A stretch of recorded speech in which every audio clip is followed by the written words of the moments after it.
한 꼬마가 있습니다. 그 꼬마가 도둑질을 하였습니다. 선생님이 그 꼬마가 제일 의심스러워서 그 물건을 확인하기 위해서 집으로 찾아갔습니다. 그런데 그 어머니가 그 물건을 내어주기 전에 이름을 바꿨었습니다. 물건의 주인 이름을 지워버리고 그 꼬마의 이름을, 자신의 아들의 이름을 적어서 선생님께 보여드렸습니다. 이건 우리 아이 물건이 맞다고, 우리 아이는 물건을 훔친 적이 없다고. 아이는 물건을 훔치고 전혀 혼이 나지 않았습니다. 그리고 도리어 그 물건이 자기의 것이 되었습니다. 이 꼬마는 어른도 무럭무럭 커서 무장강도가 되었습니다. 그리고 그 꼬마는 사형수가 되었습니다. 사형수들은 마지막에 남기는 말이 있습니다. 그런데 그 청년의 마지막 말은 이거였습니다. 그때 그것이 잘못이었다고 가르쳤어야지. 그때 나를 가르쳤어야지. 엄마를 원망하면서 그렇게 형장의 이슬로 사라졌습니다. 우리나라 속담에 이런 말이 있습니다. 바늘도둑이 소도둑이 된다. 처음 시작은 작은 것으로 시작하였지만 결국 그것이 큰 도둑으로 발전한다는 것이죠. 처음부터 큰 도둑은 별로 없습니다.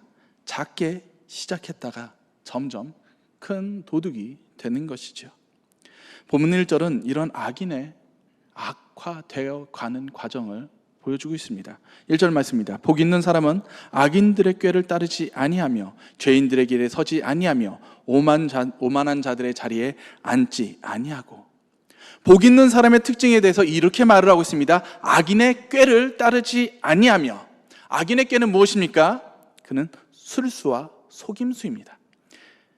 세상의 지혜를 잘 사용하는 사람입니다. 권모술수에 능한 사람입니다. 이들은 자신들이 어떻게 하면 이익을 볼지, 좋은 위치를 차지할 수 있을지, 어디에 줄을 서야 할지를 너무나도 잘 아는 사람들입니다. 마키아벨리의 군주론은 이러한 권력의 획득과 유지를 위해 필요한 전술과 전략에 대해서 기록한 책인데, 거기서는 권력자들이 필요하다면 이런 술수를 사용하고 거기에 넘어서서 도덕적인 재앙마저도 넘어서는 행동을 해야 된다고 말을 하고 있습니다. 목적을 위해서는 수단이 정당화된다고 말을 하는 것이죠. 이를 마키아벨리즘이라고 말을 합니다.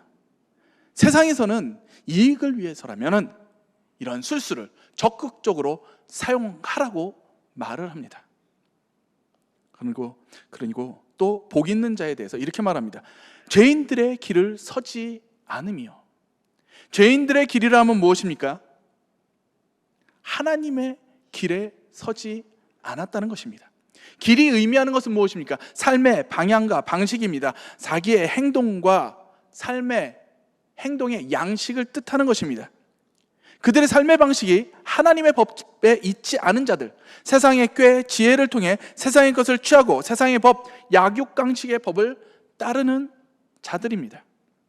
목적이 수단을 정당화한다. 성공을 위해서라면, 돈을 위해서라면 그 어떤 수단도 동원합니다. 깨와 지혜를 넘어 그 어떤 방법이라도 동원한다는 것입니다. 내가 뺏어서라도, 강제로 취해서라도 그 목적을 이루는 것입니다. 또한 이러한 죄인들의 길에서 들어선 자, 하나님의 법을 떠난 자들의 특징은 굉장히 오만하다는 것입니다. 오만은 무엇입니까? 이는 교만하고 자기 중심적이라는 말입니다. 이들에게서는 겸손과 온유함은 찾아볼 수가 없습니다. 자신들의 이러한 죄에도 불구하고 세상은 그들을 성공한 사람들이라고 바라봅니다. 자신들의 잘못이 정당화되며 세상을 향해 무서울 것이 없습니다. 이러므로 그들은 자신들이 죄 가운데 얻은 사회적 지위를 이용해서 자신들의 권력을 남용합니다. 단순히 자신의 이익을 위해 꾀를 이용했을 뿐인데, 술수를 부렸을 뿐인데, 목적을 위해서라면 수단과 방법을 가리지 않는 죄인의 길에 서게 되었습니다. 그리고 오만한 자가 되었습니다. 이것이 바로 죄의 속성입니다. 바늘도둑이 소도둑이 되어가는 과정인 것입니다. 우리는 살아가면서 가끔 이런 생각을 할 때가 있습니다. 이 정도쯤이야. 이런 것은 괜찮아. 이렇게 사소한 것들은 남들도 다 하는 거야. 저도 이번 설교를 준비하면서 저의 이런 사소한 잘못이 있지는 않은지 돌아봤습니다. 그러면서 회개했습니다. 저는 가끔가다 바쁘다는 이유로 무단으로 유턴을 할 때가 있었습니다. 자주는 아닙니다. 가끔 그런 적이 있는데 바로 이것이 저의 타협이었던 것입니다. 이 설교를 준비하면서 저는 회개했습니다. 다시는 무단으로 유턴하지 않겠다고. 이렇게 사소하고 별거 아닌 이유로 시작할지라도 이것이 점점 커지는 것입니다. 저는 술을 마시지 않습니다. 당연하죠. 목회자라서 안 마시죠. 근데 저는 원래 술을 잘 마시지 못합니다. 저는 대학을 2번 갔다고 몇 번 말씀드린 적이 있습니다. 저는 처음에 전문대를 다닐 때 그때는 술을 입에 전혀 대지 않았습니다. 술자리가 있어도 전혀 대지 않았습니다. 술자리가 너무나도 많은 학과였는데 그럼에도 불구하고 절대적으로 저는 기독교인이라서 마시지 않습니다.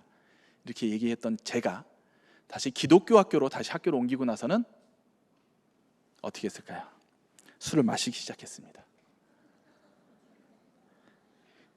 일반 대학에서 마시지 않던 제가 기독교 대학에 와서는 술을 마시기 시작한 거예요. 왜? 그 시작은 저희 친한 동생 때문이었습니다. 아니, 그 친구 때문이라기보다 그 친구가 권했기 때문에 제가 동의를 한 것이죠. 형, 한 잔만 해. 괜찮아. 아니, 우리 둘만 있는데 아무도 몰라. 형이 술 마셨다는 거 아무도 몰라. 괜찮아. 그러고서 저는 그 친구의 집에서 맥주를 한 잔씩 마시기 시작했습니다. 저는 원래 술이 체질상 안 맞아요. 근데 매일같이 마시니까 늘더라고요. 맥주 한 병을 제가 마실 수 있게 됐어요. 놀랍지 않나요? 별로 분명히 처음 시작은 한 잔만 괜찮았는데 한 잔만 먹으면 돼. 근데 저는 나중에 1병 그리고 2병까지 술을 마시고 있는 저를 발견하게 되었습니다. 이것은 무엇입니까? 점점 익숙해지기 때문이죠. 우리는 이렇게 죄에 익숙해집니다. 우리가 죄에 익숙해지면요, 그것이 죄라는 사실을 점점 인식을 못해 간다는 것입니다. 에스겔 2장 4절에 이렇게 기록하고 있습니다. 이 자손은 얼굴이 뻔뻔하고 마음이 굳은 자니라. 내가 너를 그들에게 보내노니 너는 그들에게 이르기를 주 여호와의 말씀이 이러하시다 하라. 하나님께서는 이스라엘 백성들을 향하여서 얼굴이 뻔뻔하고 마음이 굳은 자라고 칭하십니다. 이는 하나님의 말씀에 대한 무지와 무시 그리고 그들의 불순종 때문입니다. 그들이 바벨론에 멸망한 이유는 무엇입니까? 바로 이러한 불순종 때문에 그들은 멸망했습니다. 그러나 어땠습니까? 그들은 하나님의 심판, 이 멸망에 이르기 직전까지도 그들은 예배를 드렸습니다. 하나님의 성대한 제사를 드리고 있었습니다. 그런데 무엇입니까? 예배를 드리면서 또 한 가지 하던 것이 있습니다. 다른 신도 섬겼습니다. 바알과 아세라를 섬겼습니다. 그리고 심지어 가난하고 소외된 자들을 압제하였습니다. 하나님을 경배하고 성전에 모이지만 그들은 더 이상 죄로 인식하지 못하였다는 것입니다. 죄가 익숙해져서 더 이상 죄라는 생각조차 못하고 있는 상태였습니다. 그래서 그들은 이렇게 주장하였습니다. 하나님이 우리를 버릴 리가 없다고. 오늘 설교 말씀이죠. 목사님께서 설교하셨던 그 이스라엘의 언약을 붙들고 하나님께서는 우리를 절대 버리지 않으신다. 그렇게 주장하였던 것입니다. 우리에게도 이스라엘 백성들과 같은 이런 굳은 마음이 있지는 않습니까? 세상의 방법과 세상의 법이 너무나도 익숙해져 있지는 않습니까? 세상을 살아갈 때는 세상의 방법으로, 교회에 올 때는 교회의 법으로, 하나님의 법으로 살아가고 있지는 않습니까? 제가 자주 예화드리는 장로님이 있습니다. 사고 나서 십자가와 성경책을 던져버리고 상대방에 달려가서 소리 질렀던 그분, 운전을 왜 이따위로 해? 라고 하셨던 그 장로님, 그 소리 지른 그 장로님의 모습이 내 모습이 아닐까요? 세상으로 나갈 때는 나의 십자가와 나의 성경책은 뒤로 던져버리고 있지는 않습니까? 왜? 그것이 너무나도 편하니까. 세상에서는 세상의 방법으로 살아가는 것이 너무나도 편합니다. 이 장로님처럼 십자가 그리고 성경책을 던져버리고 살아가는 것이 편합니다. 왜? 이걸 던져버리면 내가 소리를 질러도 양심의 가책을 느끼지 않으니까.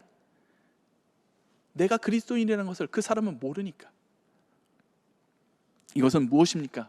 왜 기독교인을 가리면서 이렇게 할까요? 기독교인으로 살아간다는 것이 불편하기 때문입니다. 기독교인으로 살아가면 불편할 수밖에 없습니다. 왜? 남들은 꾀를 내고 술수를 통해 빠른 길로 달려가는데 나는 정직하고 느리게 가야 합니다. 내가 성공하려면 이기적이어야 하는데 섬기고 사랑하라고 정직하고 공의로우라고 하나님께서는 말씀하시기 때문입니다. 나에게 손해를 주고 상처를 준 그에게 똑같이 복수하고 싶고 갚아주고 싶은데 하나님께서는 우리에게 용서하라고 말씀하십니다. 심지어 사랑하라고까지 말씀하십니다. 이 모든 것이 불편합니다. 그리스도인으로 살아간다는 건 불편함의 연속입니다. 만일 이 자리에서 나는 그리스도인으로 살아가는데 아무런 불편함이 없습니다 라고 고백하신다면 나의 삶을 돌아보시기를 바랍니다. 하나님을 믿고 교회를 다닌다고 하더라도 이러한 하나님의 말씀에 순종하며 따르지 않는다면, 불편을 감수하지 않는다면 우리의 마음은 이미 굳은 마음인 것입니다. 말씀을 따르지 않고 세상의 길에 서는 것이 바로 죄인의 길에 서는 것입니다. 이런 자들에 대해서 6절은 이렇게 말을 합니다. 악인들의 길은 망하리로다. 죄인들의 길에 서는 자의 마지막은 심판입니다. 하나님의 사람, 의인으로 살아간다는 것 결코 쉽지 않습니다. 언제가 박진영이 무한도전에 나와서 이런 이야기를 한 적이 있습니다. 자신이 보기에 살아가면서 애를 써야 하는 경우가 두 가지가 있다고. 그 중에 첫째는 목적을 이루기 위해 달려갈 때 애를 써야 한다고 말을 합니다. 애를 쓴다는 것은 무엇입니까? 남들처럼이 아니라, 남들이 하는 만큼이 아니라 남들보다 더 노력과 정성이 들어가야 한다는 것입니다. 저도 대학을 다시 들어갈 때 하루에 4시간씩 자면서 공부를 했습니다. 왜? 그렇게 하지 않으면 따라갈 수가 없으니까. 남들보다 더 노력을 해야만 남들 정도만큼이라도 따라갈 수 있으니까 그렇게 자면서 공부를 했습니다. 목표를 이루기 위해서는 우리는 애를 씁니다. 그리고 두 번째, 옳게 살기 위해서는 애를 써야 한다고 이야기를 합니다. 그냥 남들이 하는 대로 세상의 방법대로 살아가는 것은 쉽다는 것입니다. 그러나 옳게 살아간다는 것은 그만한 노력이 필요하다는 것이죠. 우리가 하나님의 사람, 의인으로 살아간다는 것은 남들이 하는 만큼, 남들처럼이 아니라 더 많은 노력을 해야만 한다는 것입니다. 더 많은 애를 써야만 합니다. 2절에 이렇게 말씀하십니다. 오직 여호와의 율법을 즐거워하여 그의 율법을 주야로 묵상하는도다. 여호와의 율법을 즐거워하는 자, 의인은 율법을 주야로 묵상하는 자입니다. 신명기 6장 6절에서 9절에 이렇게 말씀하십니다. 오늘 내가 내게 명하는 이 말씀을 너는 마음에 새기고 내 자녀에게 부지런히 가르치며 집에 앉았을 때에든지 길에 갈 때에든지 누워 있을 때에든지 일어날 때에든지 그 말씀을 강론할 것이며, 너는 또 그것을 내 손목에 매어 기울을 삼으며 내 미간에 붙여 포로 삼고 또 내 집 문설주와 바깥문에 기록할지니라. 하나님께서는 이스라엘 백성에게 이렇게 명령하셨습니다. 말씀을 가르치라고. 언제요? 집에 있든지 길에 있든지 누워 있든지 일어날 때든지 언제든지 말씀을 가르치라고 말씀하십니다. 그것을 가르치고 말씀을 손목과 미간에 붙여놓으라고. 언제 어디서나 말씀을 놓지 말라고 말씀하시는 것입니다. 말씀을 붙들고 살아가라고 말씀하십니다.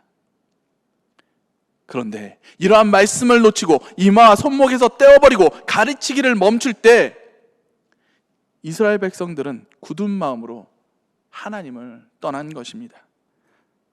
아니, 그들은 하나님을 떠났음에도 불구하고 자신들이 하나님을 떠났다는 그 사실조차 깨닫지 못하였던 것입니다. 그들이 말씀을 잊지 않고 말씀을 묵상하지 않고 가르치지 않았기 때문에 말씀하신 죄가 무엇인지 그들이 알지 못했기 때문입니다. 단순히 예배를 드리기 때문에, 여전히 화려하고 성대한 제사를 드려지고 있기 때문에 그들은 자신들이 하나님을 잘 따른다고 생각하였습니다. 그러나 말씀을 떠난 그들의 삶은 죄인들의 길에 서 있었습니다. 그러므로 의인은 하나님의 말씀을 주야로 묵상해야만 합니다. 언제나 말씀을 가까이 해야만 합니다. 세상의 말, 세상의 법칙보다 하나님의 말씀이 나에게 더 가까이 있기 때문에 세상에서는 그 불편함이, 세상에서의 살아가는 그 불편함이 말씀으로 상쇄되어야만 하는 것입니다. 세상에 불편할지라도 말씀을 의지하기 때문에 그 불편함을 이겨낼 수 있는 것입니다. 우리는 진리 가운데 거하는 자들입니다. 그 진리는 하나님의 말씀입니다. 그리고 하나님께서는 우리에게 이렇게 말씀하십니다. 하나님이 말씀으로 이 천지를 창조하셨다고, 이 우주 만물을 창조하셨다고 믿으십니까? 목소리가 좀 작은 것 같습니다. 다시 한번 믿으십니까? 예, 그렇죠. 우리는 하나님이 이 땅을 창조하셨음을 너무나도 분명히 고백합니다. 이 자리에서 이 고백을 못하시는 분들은 아마 앉아있지 않으실 것이라고 믿습니다. 그런데 제가 중등부, 고등부를 사역을 하면서 저희 친구들에게 묻습니다. 너는 진화론과 창조론 사이에 어느 것이 진리인 것 같냐고. 어떻게 대답할 것 같습니까? 많은 친구들은 정말 이렇게 말합니다. 창조론이 진짜인 것 같아요. 근데 그에 못지않게 또 많은 친구들이 이렇게 말합니다. 진화론이 진실인 것 같아요. 진화론이 그들에게는 정설처럼 받아들여진 겁니다. 진화론이 그들에겐 진실이 되어 있습니다. 왜 그렇습니까? 우리는 창조에 대해서 일주일에 한 번, 그것도 가끔 전하는 메시지였다면 진화론은 적어도 12년 동안 초중고를 통해서 과학이라는 명목하에 그들은 매일같이 배웁니다. 이것이 과학이고 그것이 우리의 믿는 진실이라고 배우고 있습니다. 그로 인해 많은 친구들이 하나님을 믿고 교회를 다님에도 불구하고 진화론이 진짜라고 생각하고 있는 것입니다. 이는 우리가 무엇에 얼마나 노출되고 있느냐가 중요하다는 것입니다. 우리는 일주일에 한 번 교회에 나오게 되고 이곳에서 예배를 통해 말씀을 듣고 찬양과 기도를 드립니다. 그리고 세상에서 6일을 보냅니다. 6일이라는 시간 동안 세상의 방법과 세상의 법칙에 우리는 노출되어 있습니다. 그런데 이러한 세상에 물들지 않기 위해 우리에게 필요한 것, 그것이 바로 말씀인 것입니다. 우리가 주야로 우리의 이마와 손목의 기둥에 말씀을 묶어두고 가까이 하지 않는다면 우리는 언제든지 세상의 법에 흔들리고 말 것입니다. 그리고 그것이 죄인지도 모르고 살아가게 될 것입니다. 의인은 하나님의 말씀을 가까이 하려 주야로 노력하는 자입니다. 이렇게 주님의 말씀을 가까이 하는 자, 의인에 대해 또한 하나님께서는 이렇게 말씀하십니다. 3절 말씀입니다. 그는 시냇가에 심은 나무가 철을 따라 열매를 맺으며 그 잎사귀가 마르지 아니함 같으니 그가 하는 모든 일이 다 형통하리로다. 이스라엘 광야에서 물을 구한다는 것은 결코 쉬운 일이 아닙니다. 광야엔 물이 없습니다. 광야의 뿌리를 받고 자랄 수 있는 나무는 없습니다. 그런데 그에 반해 물이 흐르는 곳, 시냇가에 심겨진 나무는 얼마나 복된 나무입니까? 의인은 이처럼 시냇가에 심겨진 나무처럼 열매를 맺고 잎사귀가 마르지 않으며 그가 하는 모든 일이 다 형통할 것이라고 말씀하십니다. 주변에 오직 마른 흙과 모래뿐인 광야에서 시냇가에 심겨짐은 말씀을 가까이 하는 자를 의미하는 것입니다. 세상이란 광야 속에서 말씀을 나의 삶에 가까이 두는 자, 그것이 바로 시냇가에 심은 나무라는 것입니다. 그를 하나님께서 형통으로 지키신다고 말씀하시는 것입니다. 우리는 세상을 살아가면서 그리스도인으로 살아간다는 것이 불편할 수밖에 없습니다. 느리고 손해보는 것 같고 세상의 화려함과 신속함과는 거리가 멉니다. 그러나 그럴지라도 하나님께서는 우리를 분명 형통의 길로 인도하신다고 분명하게 말씀하여 주십니다. 4절 말씀에 이렇게 말씀하십니다. 악인들은 그렇지 아니하며 오직 바람에 나는 겨와 같도다. 악인들의 모습은 화려해 보입니다. 그들은 세상의 성공처럼 보이는 자들입니다. 그들의 화려한 삶, 그러나 그 모든 것은 바람에 나오는 겨와 같다고 말씀하십니다. 모래성과 같다고 말씀하십니다. 얼마 전에 불법 도박 사이트로 500억을 벌어들인 일당이 검거가 되었습니다. 각종 스포츠카와 명품과 명화들이 그 집에 가득했습니다. 얼마나 돈을 많이 모았는지 그 방에 돈다발들이 수북히 쌓여 있었습니다. 소위 세상이 원하는 그 성공을 이룬 것 같았습니다. 그러나 그들의 부는 모두 하루아침에 사라져버리고 말았습니다. 그 많던 돈 무대기, 명화, 명품, 스포츠카, 모든 것은 한순간에 사라졌습니다. 모든 것이 추징되어 버렸기 때문에. 악인은 바람에 나는 겨와 같습니다. 오직 의인만이 하나님의 형통 안에 살아갈 수 있음을 우리는 명심해야 할 것입니다. 마지막으로 이야기를 하나 해드리겠습니다. 한 청년이 회사에서 매우 성실하게 일을 함에도 불구하고 진급이 잘 안 되는 친구가 있었습니다. 아부도 잘 못하고 겉모술수도 능하지 못하기 때문에 진급에서 자꾸 누락이 되는 것입니다. 능력이 없는 것도 아닌데 단지 다른 사람들보다 얕지 못해서 그는 진급에서 누락된 것입니다. 사람들은 그 직원을 한심하게 여겼습니다. 그냥 조금 융통성 있게 굴면 되는데 굳이 이렇게 혼자만 정직하고 성실하게 하면 되는 거냐고 그 친구를 비웃었습니다. 그런데 같은 팀에 있던 사람이 팀장이 되면서 자신의 팀을 꾸리게 되었습니다. 그 사람이 제일 먼저 찾은 사람이 누구일까요? 바로 이 융통성 없이 성실하고 정직한 이 친구였습니다. 겉으로는 약은 사람, 술수에 능한 사람이 인정을 받는 것 같아도 결국 내 사람이라면, 나와 함께할 사람이라면 그런 약은 사람, 겉모술수에 능한 사람보다는 이렇게 정직하고 성실한 사람을 세상도 원한다는 것입니다. 우리는 느리지만 하나님께서는 우리를 형통으로 인도하십니다. 의인의 길, 하나님의 길을 걷는 자를 하나님께서는 인정하시고 우리를 인도하십니다. 그 길이 비록 느릴지라도, 때로는 힘들고 어려울지라도, 세상의 손가락질을 견뎌야 할지라도 오직 주님의 길을 걸으시며 주님께 인정받으시는 의인의 삶을 살기로 애쓰시는 우리 모든 성도님들이 되시기를 축복합니다. 이 시간 함께 기도하겠습니다. 하나님 아버지 감사합니다. 주님, 세상은 우리에게 편하게 살라고 말을 합니다. 이번 한 번만이면 된다고 말을 합니다. 별거 아니라고 말을 합니다. 누구나 다 한다고 말을 합니다. 그러나 이러한 세상의 길에, 세상의 유혹에 흔들리지 아니하며 오직 주님의 주시는 그 말씀만 붙들고 주님께 인정받는 삶을 살아가게 하여 주시옵소서.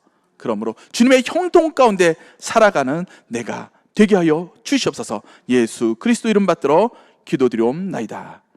아멘.